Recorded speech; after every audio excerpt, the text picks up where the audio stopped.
आज हम Stokes law of viscosity को समझते हैं। स्टोक्स लॉ का क्या स्टेटमेंट है। इन्होंने एक स्मॉल स्फेरिकल बॉल लिया जिसको इन्होंने लिक्विड में ड्रॉप किया, और जब वो ड्रॉप किया लिक्विड में तो वो बॉल जो है फ्रीली फॉल होने लगी अंडर द ग्रेविटेशनल फोर्स। तो जब भी फ्रीली फॉल होता है तो स्पीड क्या होती है, बढ़ती है, इंक्रीज करती है।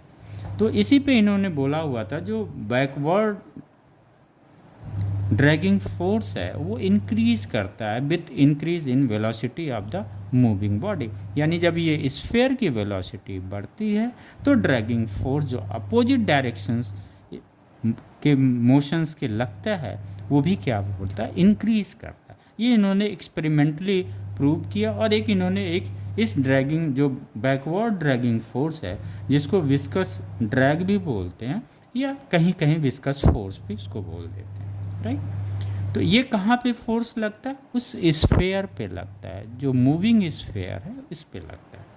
अब आइए, जब हम इस मैथमेटिकल जो एक्सपेरिमेंट से इन्होंने प्राप्त किया हुआ था, जो आया था बाई एक्सपेरिमेंट, उसमें इन्होंने ये देखा ये जो बैकवर्ड ड्रैगिंग फोर्स है या हम इसको विस्कस फोर्स बोल सकते हैं, कहीं कहीं विस्कस ड्रैग भी लिखा जाता है।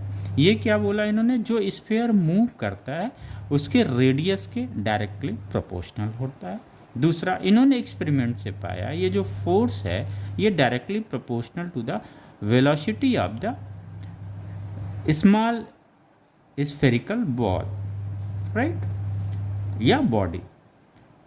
थर्ड, इन्होंने जो रिलेशंस देखा वो पाया कि this backward dragging force is directly proportional to the coefficient of viscosity of the liquids, right. इसी को हम कहीं कहीं पे विस्कोसिटी ऑफ लिक्विड भी बोलते हैं।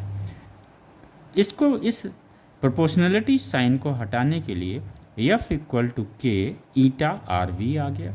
ये जो K है इसको बाय द एक्सपेरिमेंट इसकी value I 6 pi, right. This proportional constant की वैल्यू कितनी बाई एक्सपेरिमेंट मिला, 6 पाई।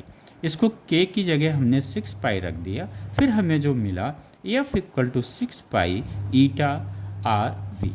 अब ये V क्या है, ये V बेटा वेलोसिटी है। लेकिन जब हम मैक्सिमम बैकवर्ड ड्रैगिंग फोर्स तभी हम अडॉप्ट करते हैं जब ये वेलोसिटी जो है कांस्टेंट हो जाती है, यानी ये वेलोसिटी मैक्सिमम होती है, तो हमें मैक्सिमम बैकवर्ड ड्रैगिंग फोर्स मिलता है। Thank you student.